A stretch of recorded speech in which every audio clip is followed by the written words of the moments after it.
नमस्कार दोस्तों, आपके अपने बूस्टर पॉइंट चैनल में आपका स्वागत है।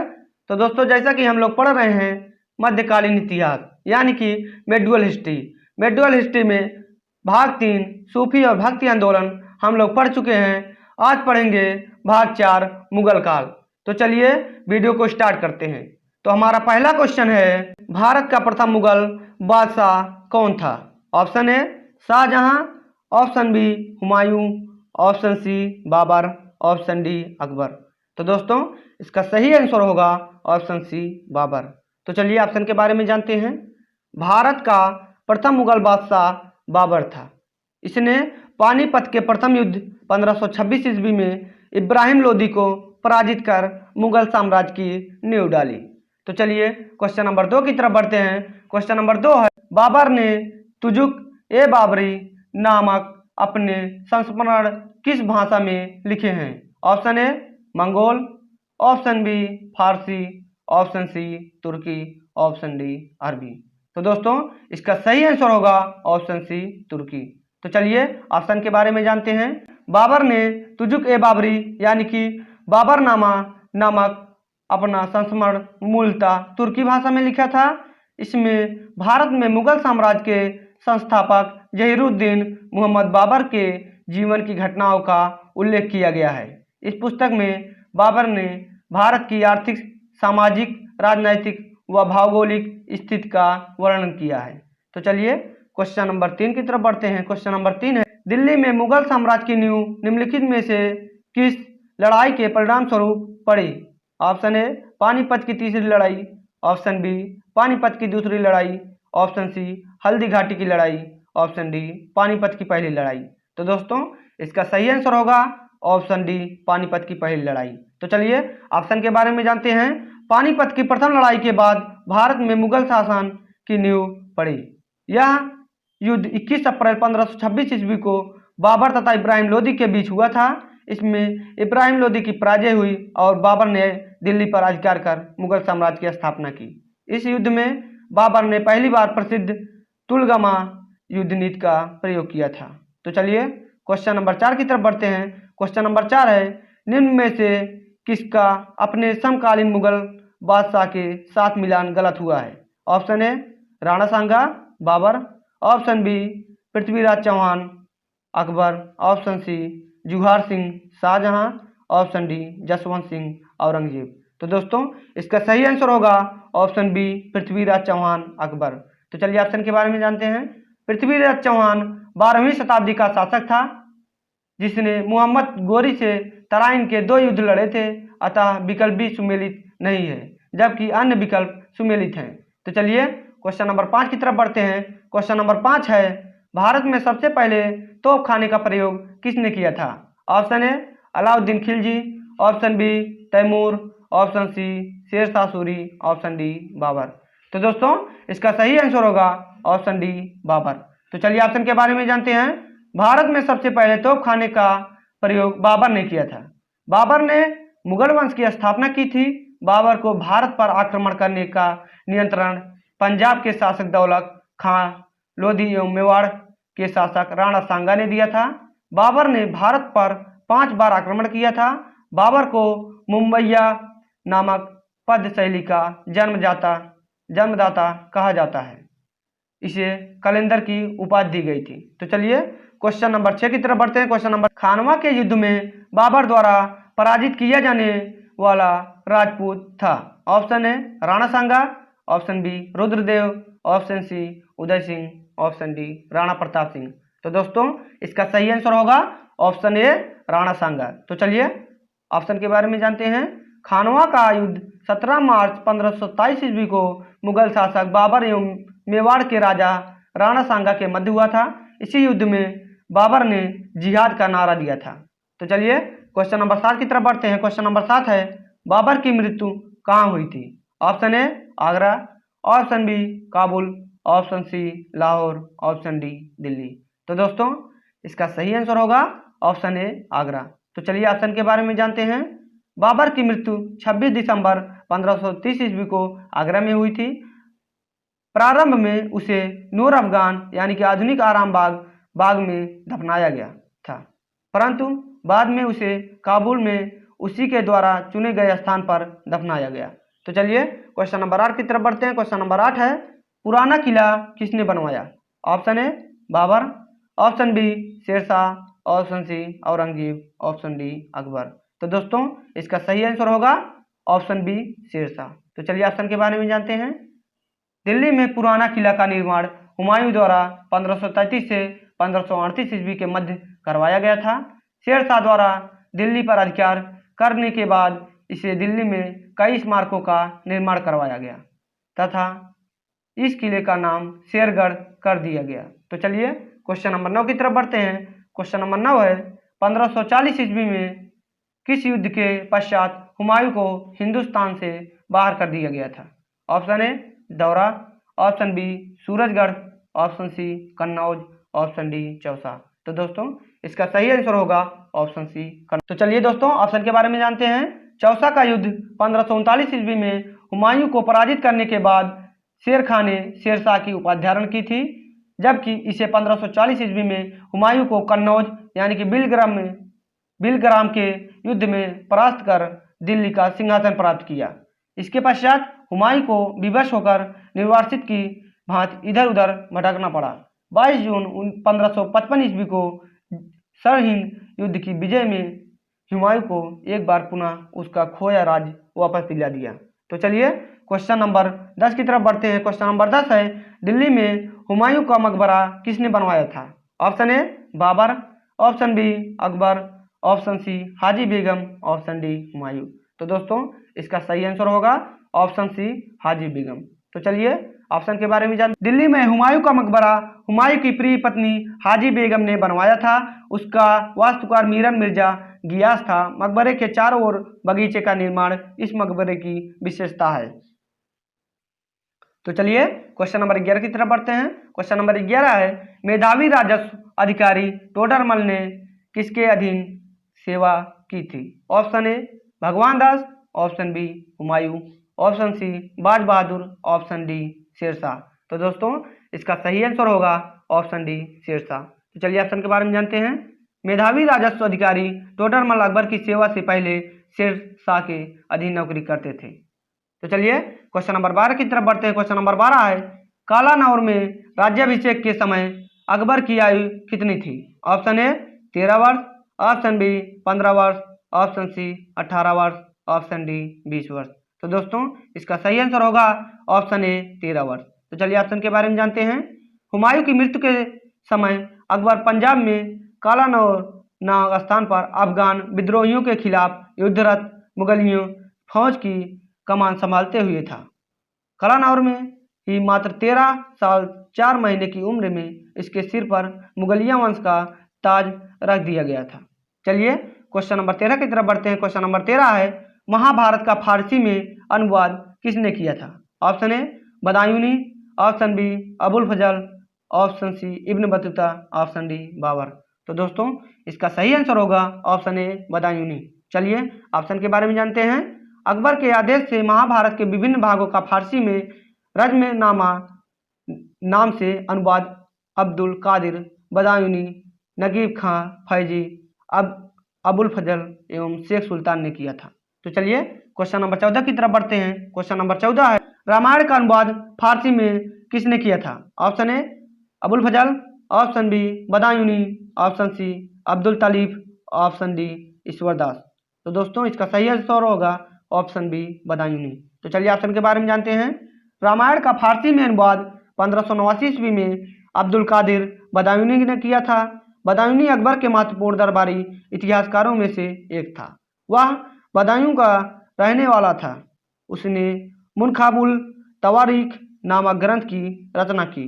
वह एक कट्टर सुन्नी मुसलमान था, अतः उसने प्रत्येक चीज को शरअ के तराजू पर तौला। तो चलिए क्वेश्चन नंबर 15 की तरफ बढ़ते हैं। क्वेश्चन नंबर 15 है, निम्नोक्त में से किसने अकबर की जीवन कथा लिखी थी? Option A Abul Fazal, option B Faizi, option C Abdul Nabi Khan, option D Birbal. तो दोस्तों इसका सही आंसर होगा ऑप्शन ए अबुल फजल। तो चलिए ऑप्शन के बारे में जानते हैं। अबुल फजल मुगल सम्राट अकबर के प्रधानमंत्री एवं उनके दरबार के नवरत्नों में से एक थे। इन्होंने अकबरनामा नामक पुस्तक की रचना की। यह पुस्तक 3 खंडों में विभक्त है तथा इसका अंतिम व तीसरा खंड आईन अकबरी है। अबुल फजल ने पंचतंत्र का फारसी अनुवाद अनवर सुहैली के नाम से किया था। चलिए क्वेश्चन नंबर 16 की तरफ बढ़ते हैं। क्वेश्चन नंबर 16 है, वह प्रसिद्ध जैन विद्वान कौन था जिसका अकबर बहुत सम्मान करता था? Option A Hemchandra, option B Harvijay, option C Vastupal, option D Bhadrabahu. तो दोस्तों इसका सही आंसर होगा हरविजय। तो चलिए ऑप्शन के बारे में जानते हैं। हरविजय सूरी नाम प्रसिद्ध जैन विद्वान का अकबर बहुत सम्मान करता था। हरविजय सूरी को अकबर द्वारा जगत गुरु की उपाधि दी गई थी। तो चलिए क्वेश्चन नंबर 17 की तरफ बढ़ते हैं। क्वेश्चन नंबर 17 है, दीन ए इलाही बनाने का मूल उद्देश्य क्या था? ऑप्शन ए विश्व बंधुत्व, ऑप्शन बी वैश्विक निष्ठा, ऑप्शन सी वैश्विक मैत्री, ऑप्शन डी वैश्विक भरोसा। तो दोस्तों इसका सही आंसर होगा ऑप्शन ए विश्व बंधुत्व। तो चलिए ऑप्शन के बारे में जानते हैं। दीन ए इलाही बनाने का मूल उद्देश्य विश्व बंधुत्व था। तो चलिए क्वेश्चन नंबर 18 की तरफ बढ़ते हैं। क्वेश्चन नंबर 18 है, आईन अकबरी पुस्तक का लेखक कौन है? Option A Akbar, option B Abul Fazal, option C Firdausi, option D Jahangir. तो दोस्तों इसका सही आंसर होगा ऑप्शन बी अबुल फजल। तो चलिए ऑप्शन के बारे में जानते हैं। अकबर के दरबारी इतिहासकार अबुल फजल ने अकबर की प्रेरणा से अकबरनामा नामक ग्रंथ की रचना की। यह ग्रंथ 3 खंडों में विभक्त है। आईन अकबरी इसी ग्रंथ का तीसरा खंड है। तो चलिए दोस्तों क्वेश्चन नंबर 19 की तरफ बढ़ते हैं। क्वेश्चन नंबर 19 है, हल्दी घाटी की लड़ाई किनके बीच लड़ी गई थी?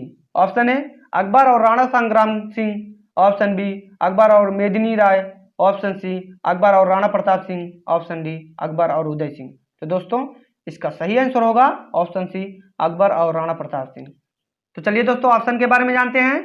हल्दी घाटी की प्रसिद्ध लड़ाई 1576 ईस्वी में मेवाड़ के शासक राणा प्रताप और अकबर की सेनाओं के मध्य हुई थी। इस युद्ध में मुगल सेना का नेतृत्व मान सिंह और आसफ खान ने किया था। इसका परिणाम मुगल सेना के पक्ष में रहा तथा राणा प्रताप को स्वयं को सुरक्षित रखने हेतु समीप की पहाड़ियों में शरण लेनी पड़ी थी। तो चलिए क्वेश्चन नंबर 20 की तरफ बढ़ते हैं। क्वेश्चन नंबर 20 है, मनसबदारी प्रणाली किसने आरंभ की थी? Option A Akbar, option B Shahjahan, option C Jahangir, option D Babur. तो दोस्तों इसका सही आंसर होगा ऑप्शन ए अकबर। तो चलिए ऑप्शन के बारे में जानते हैं। मुगल प्रशासन व्यवस्था पूर्णतः मनसबदारी प्रथा पर आधारित थी। इसे अकबर ने प्रारंभ किया था। इस प्रथा के अंतर्गत उन व्यक्तियों को सम्राट द्वारा एक पद प्रदान किया जाता था जो शाही सेना में होते थे। दिए जाने वाले पद को मनसब एवं ग्रहण करने वाले को व्यक्ति को मनसबदार कहा जाता था। अकबर की मनसबदारी व्यवस्था मंगोल नेता चंगेज खां की दशमलव प्रणाली पर आधारित थी। तो चलिए क्वेश्चन नंबर 21 की तरफ बढ़ते हैं। क्वेश्चन नंबर 21 है, फतेहपुर सीकरी का निर्माण किसने किया?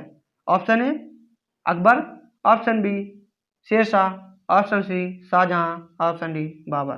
तो दोस्तों इसका सही आंसर होगा ऑप्शन ए अकबर। तो चलिए ऑप्शन के बारे में जानते हैं।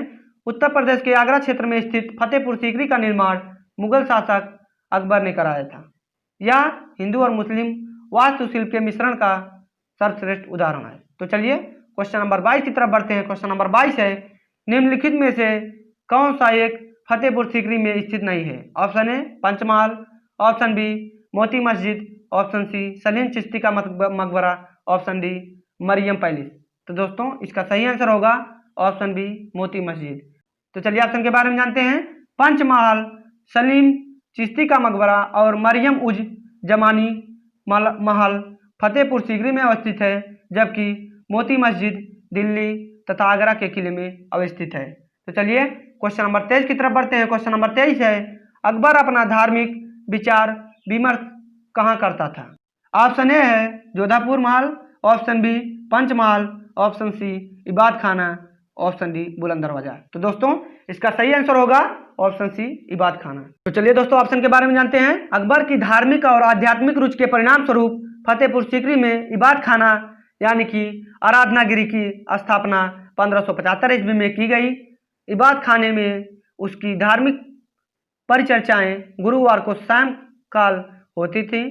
1578 ईस्वी में इसने इबाद खाने को धर्म संसद में परिवर्तित कर दिया। प्रारंभ में ये एक प्रारंभ में ये केवल मुसलमानों तक सीमित था, बाद में उसने इसे हिंदुओं, जैनियों, पारसियों तथा ईसाइयों के बीच भी खोल दिया। चलिए दोस्तों क्वेश्चन नंबर 24 की तरफ बढ़ते हैं। क्वेश्चन नंबर 24 है, प्रयागनगर को इलाहाबाद अल्लाह का नगर नाम किसने दिया था? Option A Aurangzeb, option B Akbar, option C Shahjahan, option D Bahadur Shah Zafar. तो दोस्तों इसका सही आंसर होगा ऑप्शन बी अकबर। तो चलिए ऑप्शन के बारे में जानते हैं। प्रयागनगर को इलाहाबाद अल्लाह का नगर नाम मुगल शासक अकबर ने दिया। यहाँ अकबर ने गंगा यमुना के तट पर एक किले का निर्माण कराया जिसे इलाहाबाद का किला कहते हैं।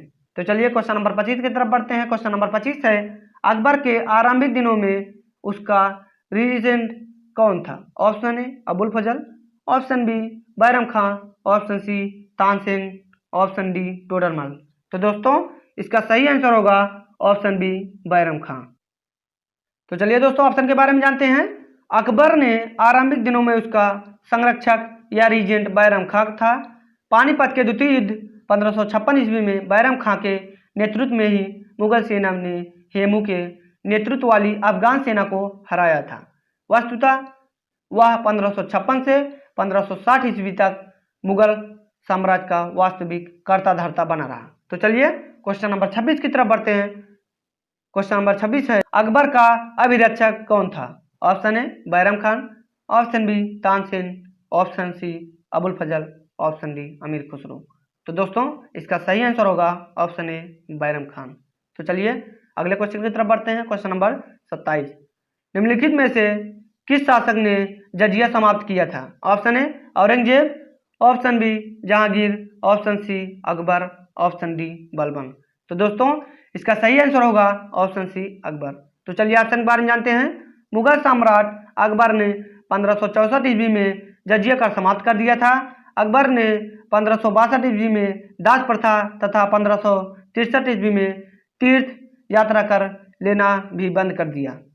1679 ईस्वी में मुगल सम्राट औरंगजेब ने जजिया कर पुनः आरंभ कर दिया। तो चलिए क्वेश्चन नंबर 28 की तरफ बढ़ते हैं। क्वेश्चन नंबर 28 है, जब्ती प्रणाली के अंतर्गत वास्तविक उत्पादन का कितना अंश राज्य की मांग के रूप में निर्धारित किया गया था?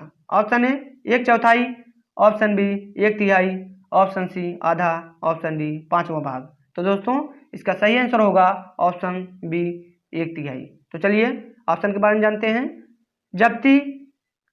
जब्ती प्रणाली के अंतर्गत वास्तविक उत्पादन का 1/3 अंश राज्य की मांग के रूप में निर्धारित किया गया था। अकबर ने अपने शासन के 24वें वर्ष 1580 ईस्वी में आईने दहसाला टोडरमल बंदोबस्त नामक नई कर प्रणाली का प्रारंभ कर मुगलकालीन राजस्व व्यवस्था को अस्थायी स्वरूप प्रदान किया। तो चलिए क्वेश्चन नंबर 29 की तरफ बढ़ते हैं। क्वेश्चन नंबर 29 है, अकबर का प्रसिद्ध राजस्व मंत्री कौन था? Option A Tansen, option B Humayun, option C Rana Pratap Singh, option D Todarmal. तो दोस्तों इसका सही आंसर होगा ऑप्शन डी टोडरमल। तो चलिए अगले क्वेश्चन की तरफ बढ़ते हैं। क्वेश्चन नंबर 30 है, अकबर के दरबार में सबसे प्रसिद्ध संगीतकार तानसेन का मूल नाम था। Option A Lal Kulwant, option B Banda Bahadur, option C Ramtan Pandey, option D Markandey Pandey. तो दोस्तों इसका सही आंसर होगा ऑप्शन सी रामतन पांडे। तो चलिए ऑप्शन के बारे में जानते हैं। अकबर के दरबार में सबसे प्रसिद्ध संगीतकार तानसेन का संबंध हिंदू गौड़ परिवार से था। तानसेन के पिता का नाम मुकुंद पांडे था। इनका गांव मध्य प्रदेश के ग्वालियर जिले में स्थित था। तानसेन के बचपन का नाम रामतन पांडे था। तो चलिए क्वेश्चन नंबर 31 की तरफ बढ़ते हैं। क्वेश्चन नंबर 31 है, दीन ए इलाही एक नया धर्म निम्नलिखित में से किसके द्वारा शुरू किया गया था? Option A Humayun, option B Jahangir, option C Akbar, option D Shahjahan. तो दोस्तों इसका सही आंसर होगा ऑप्शन सी अकबर। तो चलिए ऑप्शन के बारे में जानते हैं। दीन ए इलाही नामक एक नया धर्म अकबर द्वारा शुरू किया गया था। इसके प्रथम अनुयायी बीरबल थे। सभी धर्मों के सार संग्रह के रूप में अकबर द्वारा 1582 ईस्वी में दीन ए इलाही दैवी एकेश्वरवाद का प्रवर्तन किया गया था। अब्दुल फजल इसका प्रधान पुरोहित था। तो चलिए क्वेश्चन नंबर 32 की तरफ बढ़ते हैं। क्वेश्चन नंबर 32 है, निम्नलिखित में से कौन सा व्यक्ति निरक्षर था? Option A Jahangir, option B Shahjahan, option C Akbar, option D Aurangzeb. तो दोस्तों इसका सही आंसर होगा ऑप्शन सी अकबर। अकबर जो है निरक्षर था, वह पढ़ा लिखा नहीं था। तो चलिए क्वेश्चन नंबर 33 की तरफ बढ़ते हैं। क्वेश्चन नंबर 33 है, निम्नलिखित में से सही जोड़ा कौन सा है? Option A Asaf Khan Akbar, option B Adam Khan Akbar, option C Bairam Khan Akbar, option D Shaista Khan Akbar. तो दोस्तों इसका सही आंसर होगा ऑप्शन सी बैरम खां अकबर। तो चलिए ऑप्शन के बारे में जानते हैं। दिए गए विकल्पों में सही जोड़ा बैरम खां अकबर है। बैरम खां अकबर का संरक्षक था तथा 1556 ईस्वी में पानीपत के द्वितीय युद्ध में उसी के सेनापतित्व में मुगल सेना ने हेमू के नेतृत्व वाली अफगान सेना को हराकर दिल्ली पर अधिकार किया था।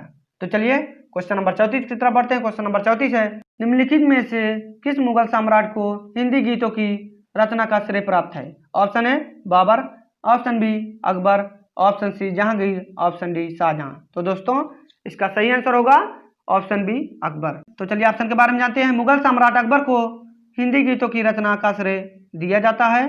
कहा जाता है कि वह रायकरण के छद्म नाम से हिंदी गीतों की रचना करता था। तो चलिए क्वेश्चन नंबर 35 की तरफ बढ़ते हैं। क्वेश्चन नंबर 35 है, जब ईस्ट इंडिया कंपनी का गठन हुआ था उस समय भारत का मुगल बादशाह कौन था? Option A Akbar, option B Jahangir, option C Humayun, option D Aurangzeb. तो दोस्तों इसका सही आंसर होगा ऑप्शन ए अकबर। जब ईस्ट इंडिया कंपनी का गठन 31 दिसंबर 1600 ईस्वी को रानी एलिजाबेथ प्रथम के समय हुआ था, उस समय भारत का मुगल बादशाह अकबर था। तो चलिए आगे बढ़ते हैं। क्वेश्चन नंबर 36 की तरफ बढ़ते हैं। क्वेश्चन नंबर 36 है, निम्न में से कौन सा अकबर द्वारा अपनाया गया सुधार उपाय नहीं है? ऑप्शन ए दाग, ऑप्शन बी मनसबदारी प्रणाली, ऑप्शन सी इक्ता प्रणाली, ऑप्शन डी जब्ती। तो दोस्तों इसका सही आंसर होगा ऑप्शन सी इक्ता प्रणाली। चलिए दोस्तों ऑप्शन के बारे में जानते हैं। दाग प्रथा, मनसबदारी प्रणाली तथा जब्ती प्रणाली सुधार को अकबर द्वारा अपनाया या आरंभ किया गया। इक्ता प्रणाली की शुरुआत सल्तनत काल में इल्तुतमिश ने की थी। तो चलिए क्वेश्चन नंबर 37 की तरफ बढ़ते हैं। क्वेश्चन नंबर 37 है, किसके शासनकाल में तुलसीदास ने रामचरितमानस लिखी? Option A Babur, option B Akbar, option C Aurangzeb, option D Jahangir. तो दोस्तों इसका सही आंसर होगा ऑप्शन बी अकबर। राम भक्ति शाखा के कवि तुलसीदास के अकबर के शासनकाल में 1574 ईस्वी यानी कि संवत 1631 ईस्वी में रामचरितमानस की रचना आरंभ की थी।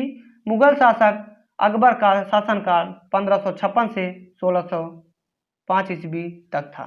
तो चलिए दोस्तों क्वेश्चन नंबर 38 की तरफ बढ़ते हैं। क्वेश्चन नंबर 38 है, जहांगीर का अर्थ क्या है? ऑप्शन ए राष्ट्र का अधिपति, ऑप्शन बी महाअधिपति, ऑप्शन सी विश्व विजेता, ऑप्शन डी सत्य युद्धों का नायक। तो दोस्तों इसका सही आंसर होगा ऑप्शन सी विश्व विजेता।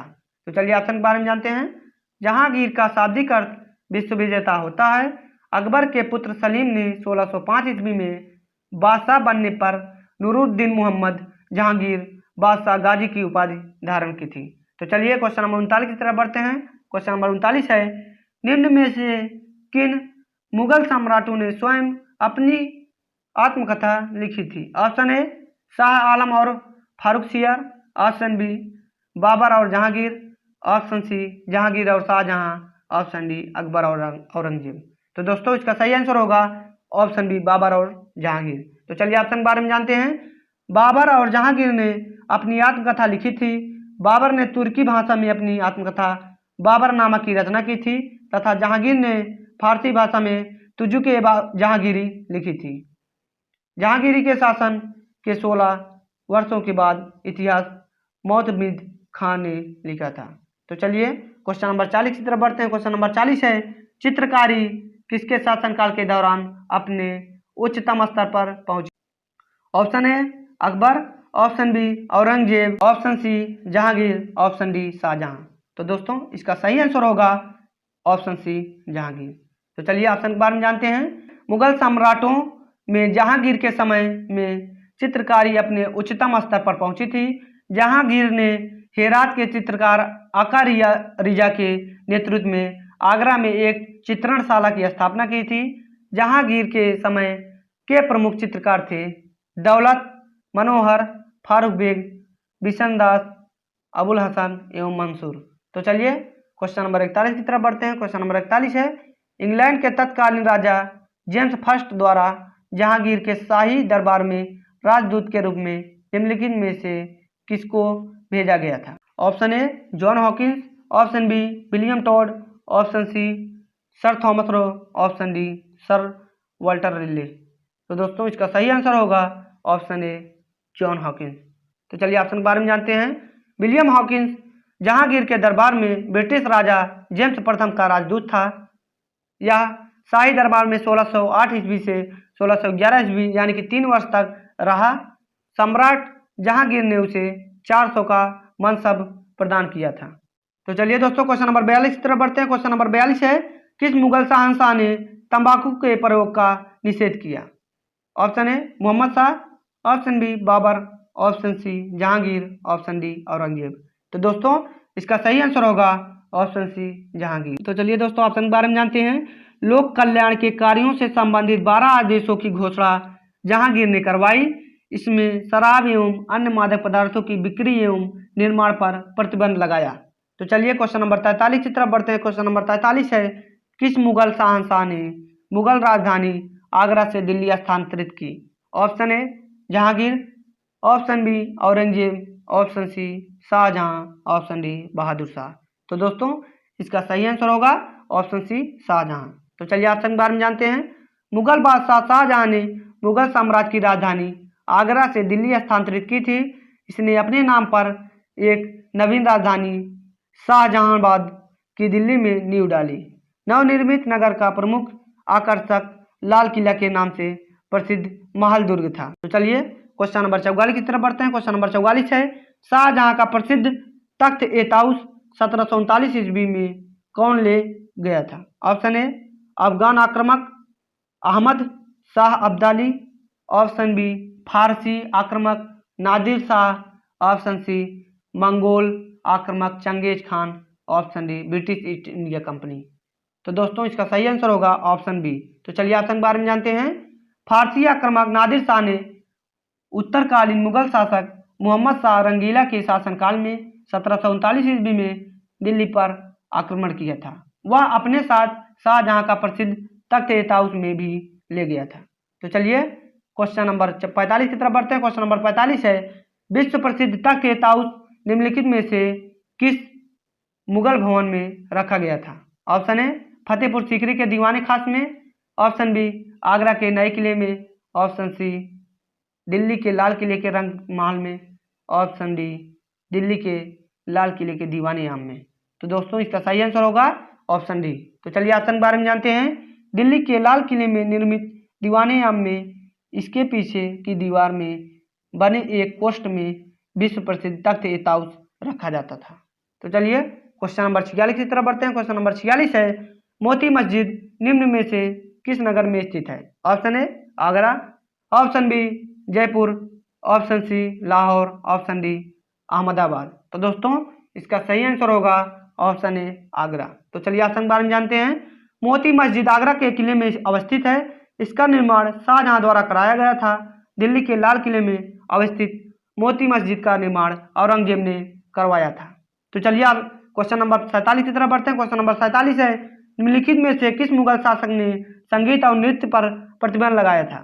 Option A Babur, option B Humayun, option C Aurangzeb, option D Jahangir.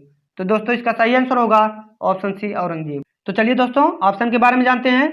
Mughal शासक औरंगजेब को धार्मिक रूप से असहिष्णु माना जाता है।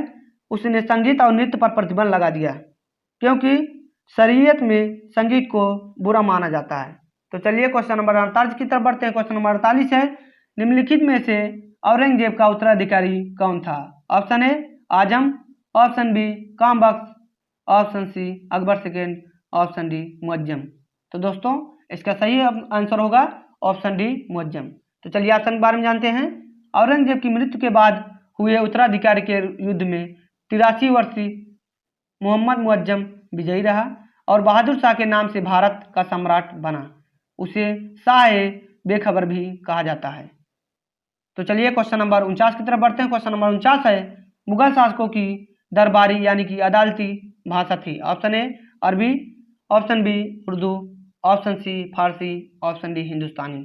तो दोस्तों इसका सही आंसर होगा option C Farsi.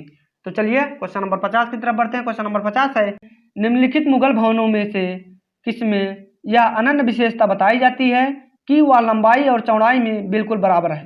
Option A Agra का किला, option B Lal Qila, option C Taj Mahal, option D Buland Darwaza. तो दोस्तों इसका सही आंसर होगा ऑप्शन सी ताजमहल। तो चलिए ऑप्शन के बारे में जानते हैं। ताजमहल लंबाई और चौड़ाई में बिल्कुल बराबर है, यह आकार में वर्गाकार है तथा इसका निर्माण पूर्णतः संगमरमर से किया गया है। तो चलिए क्वेश्चन नंबर 51 की तरफ बढ़ते हैं। क्वेश्चन नंबर 51 है, भारत में बीबी का मकबरा कहाँ स्थित है? Option A Fatehpur Sikri, option B Aurangabad, option C Hyderabad, option D Jaunpur. तो दोस्तों इसका सही आंसर होगा ऑप्शन बी औरंगाबाद। तो चलिए ऑप्शन के बारे में जानते हैं। भारत में बीबी का मकबरा महाराष्ट्र राज्य के औरंगाबाद में अवस्थित है। इस मकबरे का निर्माण मुगल बादशाह औरंगजेब द्वारा अपनी पहली पत्नी दिलरास बानो बेगम यानी कि रबिया उद दरौनी की याद में 17वीं शताब्दी में कराया गया था। इसे ताजमहल की फूहड़ नकल भी कहा जाता है। तो चलिए क्वेश्चन नंबर 52 की तरफ बढ़ते हैं। क्वेश्चन नंबर 52 है, ताजमहल किसके द्वारा बनवाया गया था? Option A Jahangir, option B Shahjahan, option C Shershah, option D Nadir Shah. तो दोस्तों इसका सही आंसर होगा ऑप्शन बी शाहजहां। तो चलिए दोस्तों ऑप्शन के बारे में जानते हैं। समुद्र तल से 171 मीटर ऊंचाई पर अवस्थित ताजमहल का निर्माण मुगल सम्राट शाहजहां ने अपनी पत्नी मुमताज महल की याद में आगरा में कराया था। 1653 ईस्वी में बनकर तैयार हुआ। इस मकबरे का रूपांकन वास्तुकार उस्ताद अहमद लाहौरी ने किया था। यह मुगल वास्तु शैली में निर्मित है। तो चलिए दोस्तों क्वेश्चन नंबर 53 की तरफ बढ़ते हैं। क्वेश्चन नंबर 53 है, यही हमारा लास्ट क्वेश्चन है। ताजमहल के बारे में निम्नलिखित में से कौन सा तथ्य सही नहीं है? ऑप्शन ए यह एक भव्य मकबरा है, ऑप्शन बी इसका निर्माण शाहजहां ने किया था, ऑप्शन सी यह आगरा फोर्ट के बाहर स्थित है, ऑप्शन डी इस पर उन कारीगरों के नाम उत्कीर्ण है जिन्होंने इसका निर्माण किया था। तो दोस्तों इसका सही आंसर होगा ऑप्शन डी। तो चलिए ऑप्शन के बारे में जानते हैं। ताजमहल पर कुरान की आयतें उत्कीर्णित हैं। इस पर उत्कीर्णन का कार्य अमानत खां सिराजी ने किया था। इसका नाम ताजमहल के एक द्वार पर अंत में उत्कीर्णित है, किंतु कारीगरों के नाम इस पर उत्कीर्णित नहीं है। तो आई होप दोस्तों आपको वीडियो जरूर समझ में आया होगा। अगर आपको वीडियो समझ में आया है तो प्लीज़ चैनल को सब्सक्राइब करना, लाइक करना, कमेंट करना और शेयर करना मत भूलना। तो दोस्तों इसी वीडियो के साथ हम एंड करते हैं। जय हिंद।